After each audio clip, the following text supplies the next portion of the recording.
ज्ञानरंग या कार्यक्रमात आज आपण भेटणार आहोत सोलापूर जिल्ह्याचे जनसंपर्क अधिकारी माननीय श्री सुनील सोनटक्के सर यांना. नमस्कार सर, आपण या पदापर्यंत यशस्वीपणे पोहोचण्यासाठी जे श्रम घेतलेले आहेत त्या श्रमांबद्दल आमच्या विद्यार्थ्यांना थोडेसे मार्गदर्शन करा. नमस्कार विद्यार्थी मित्रांनो, मी एक जर्नलिझमचा स्टुडंट होतो. 2004 पुणे विद्यापीठाअंतर्गत रानडे इन्स्टिट्यूटमध्ये मराठी डिप्लोमा हा आफ्टर ग्रॅज्युएशन माझा कोर्स पूर्ण झालेला आहे. मुख्यतः माझा म्हणजे जर्नलिझममध्ये येण्याचा कुठलाही असा मानस नव्हता. मी स्पर्धा परीक्षेचा स्टुडंट होतो आणि माझं ग्रॅज्युएशन प्लेन ग्रॅज्युएशन कला शाखेतलं ग्रॅज्युएशन होतं. आणि इंटरव्ह्यूला जर आपण क्वालिफाय झालो तर आपल्याला इंटरव्ह्यूसाठी काय प्रश्न विचारावे या दृष्टीनं थोडे मार्गदर्शन किंवा जे आपले प्रश्न उत्तर असतात त्याच्यामध्ये थोडं आपल्याला वाचन वाढ होऊन आणि पत्रकारितेच्या दृष्टीने आपल्याला त्यात कसं हे करता येईल, यशस्वी होता येईल या दृष्टीनं मी हा कोर्स केलेला होता. परंतु माझा तो ए प्लॅन सोडून बी प्लॅनमध्ये मी सन 2009 माहिती व जनसंपर्क अंतर्गत माहिती अधिकारी वर्ग 2 मी रुजू झालो 2009 जळगावला. आणि याचे श्रम म्हणजे काय की वर्षभराचा माझा कोर्स होता, MPSCचा माझा अभ्यास होता. आणि त्या अभ्यास आणि स्पर्धा परीक्षा म्हणजे रानडे इन्स्टिट्यूटमध्ये जी आमची एक्झाम झाली त्याच्यामध्ये मी ऑल 3rd रँक होता माझा. त्यामुळे मला तेवढे काही श्रम पडले नाही. MPSCचा अभ्यास असल्यामुळे जास्त काही मला श्रम पडलेले नाहीत. परंतु कुठल्याही गोष्ट यशस्वी होण्यासाठी श्रम करावेच लागतात. अगोदरचे माझे श्रम MPSCचा अभ्यास केल्यामुळं मला हे अभ्यास किंवा एक्झाम सोपी गेली आणि मी पहिल्या प्रयत्नात यशस्वी झालो.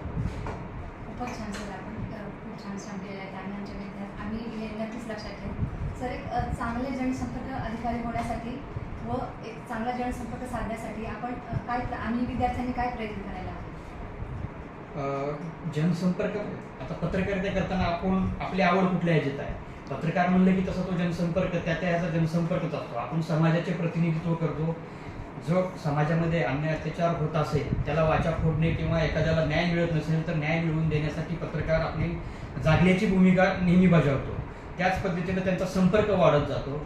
त्या एका त्यांच्या न्यूजमधनं बऱ्याच लोकांना त्याचा लाभ होतो. ते लोक त्यांच्या म्हणजे संपर्कात राहतात.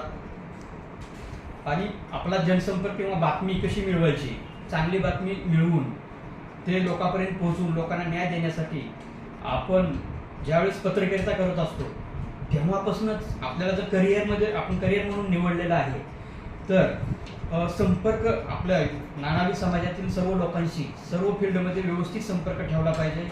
जे समाजातील सामाजिक कार्यकर्ते, राजकीय नेते, अधिकारी या आणि कर्मचारी सुद्धा यांच्याशी व्यवस्थित आपला PR वाढला पाहिजे. आणि आपल्याला जर एखादी बातमी मिळाली तर ते नाव गोपनीय ठेवलं पाहिजे, कुठेही ते शेअर केलं पाहिजे.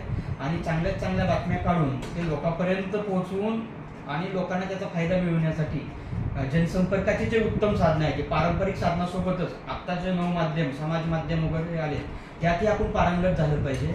आणि जनसंपर्काचे जे सर्व साधने आहेत त्या साधनांचा व्यवस्थित वापर करून आपण एक चांगले जनसंपर्क अधिकारी नक्की होऊ शकतात असं मला वाटतं.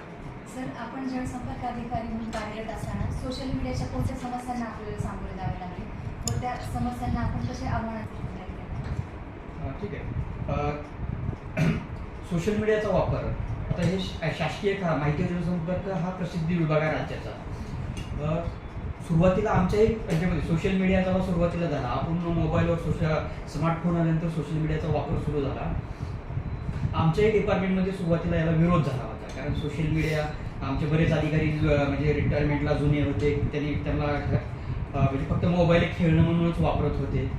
असं ज्यावेळेस आपल्याला ह्याचं महत्त्व समजलं, आमच्यातले काही जे अधिकारी नवीन अधिकारी होते किंवा नवीन तंत्रज्ञान सेवेवर म्हणतो आपण त्या पद्धतीचे अधिकारी होते, त्यांनी सर्वांना समजावून सांगितलं, आमचंही मार्गदर्शन घेतलं.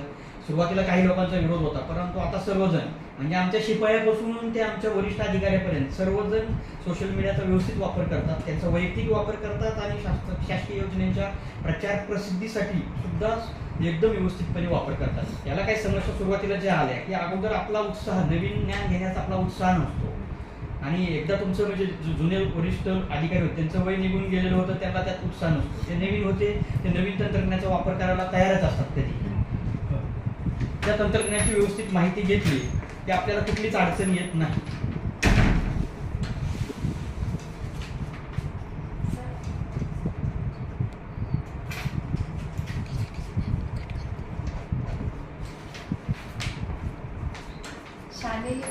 शालेय विद्यार्थी आणि शेतकरी यासाठी शासनाच्या कोणत्या योजना आहेत आणि कोणत्या योजना राबवल्या आहेत? कसं आहे हे आपलं प्रसिद्धीचं खातं आहे. आपल्याला विविध विभागांच्या योजनांची माहिती आपल्याकडे येते.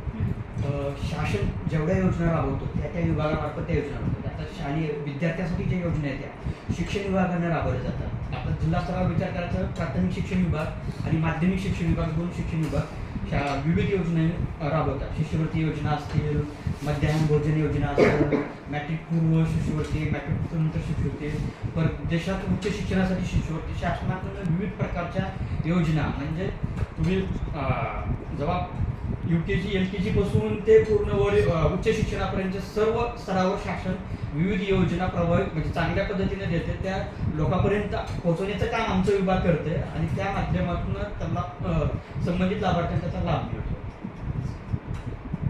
सर, आपल्या कार्यालयामध्ये जानेवारी ते फेब्रुवारी या कालावधीमध्ये कुठले म्हणजे ॲक्टिव्हिटी राबवल्या गेलेल्या आहेत आणि कुठल्या योजना राबवल्या गेल्या आहेत त्याबद्दल आम्हाला विद्यार्थ्यांना सांगाल का? सर्वात महत्त्वाचं मी सांगतो तुम्हाला की जिल्हा माहिती कार्यालय किंवा माहिती जनसंपर्क विभागामार्फत कोणत्याही प्रकारच्या योजना राबवल्या जात नाही. इतर विभागांच्या शासनाच्या योजनांची प्रसिद्धी या कार्यालयामार्फत केली जाते. आपल्याकडं पत्रकारांची नोंदणी होती. पत्रकारासाठी 2 ते 4 योजना आहेत आपल्याकडं. कैलासवासी शंकरराव चव्हाण पत्रकार कल्याण निधी म्हणून असतो. त्यातनं सर्वात महत्त्वाचं मी सांगतो तुम्हाला की जिल्हा माहिती कार्यालय किंवा माहिती जनसंपर्क विभागामार्फत कोणत्याही प्रकारच्या योजना राबवल्या जात नाही. इतर विभागांच्या शासनाच्या योजनांची प्रसिद्धी या कार्यालयामार्फत केली जाते. आपल्याकडं पत्रकारांची नोंदणी होती. पत्रकारासाठी 2 ते 4 योजना आहेत आपल्याकडं. कैलासवासी शंकरराव चव्हाण पत्रकार कल्याण निधी म्हणून असतो.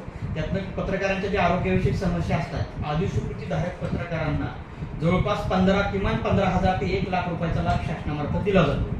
दुसरे आहे पत्रकारांसाठी अधिस्वीकृती कार्ड म्हणून असतं. ते श्रमिक पत्रकार, ज्येष्ठ पत्रकार, मालक संपादक अशा आपण 5 ते 6 प्रकारच्या अधिस्वीकृती देतो. त्याच्यासाठी विविध शासनाने विविध नियमावली दिलेली आहे. त्या नियमावली जे पूर्ण करतात त्या पत्रकारांना आपण त्या योजनेचा लाभ देतो. त्यासाठी विभागस्तर आणि राज्य स्तरावर वेगवेगळ्या मीटिंग होतात. त्या मीटिंगमधून त्यांना मंजुरी मिळते. आणि आता सर्व शासनाने 2018 पासून आचार्य बाळशास्त्री जांभेकर सन्मान योजना सुरू केली आहे पत्रकारांसाठी. ते पत्रकारांसाठी जवळपास सेवानिवृत्ती योजना असल्यासारखी आहे. दरमहा 11,000 रुपये लाभ दिला जातो. त्यासाठी 60 वर्षे वयाची पूर्ण झालेली पाहिजेत आणि 30 वर्षे सवेतन सेवा केलेले पत्रकार पाहिजे. अशी संख्या ती प्रत्येक जिल्ह्यातून अर्ज येतात. त्या अर्ज आल्यानंतर पुन्हा आम्ही उपसंचालक कार्यालयात मुख्यालयात जातात आणि मुख्यालयात त्याची राज्यस्तरीय मीटिंग होती. त्या मीटिंगमधनं ते पूर्ण डॉक्युमेंट व्यवस्थित आहेत का त्या पद्धतीने त्या पत्रकारांना लाभ दिला जातो. आपले सोलापूर जिल्ह्यातील 6 पत्रकारांना हा लाभ मिळतो. आता जवळपास 8 ते 10 अर्ज त्यांचे आलेले आहेत. ते आम्ही मुख्यालय सर्व पाठवले आहेत. ती मीटिंग झाल्यानंतर त्याच्यामध्ये किती लोकांना लाभ मिळेल हे आपल्याला कळेल.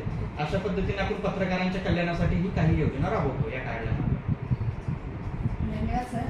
आपण आमच्या ज्ञाननगर या कार्यक्रमात सहभागी होऊन आम्हाला खूप मोलाची अशी माहिती दिली आणि तुमचा मूल्यवान वेळ आम्हाला तुम्ही दिला त्याबद्दल आम्हा सर्वांकडून खूप खूप धन्यवाद.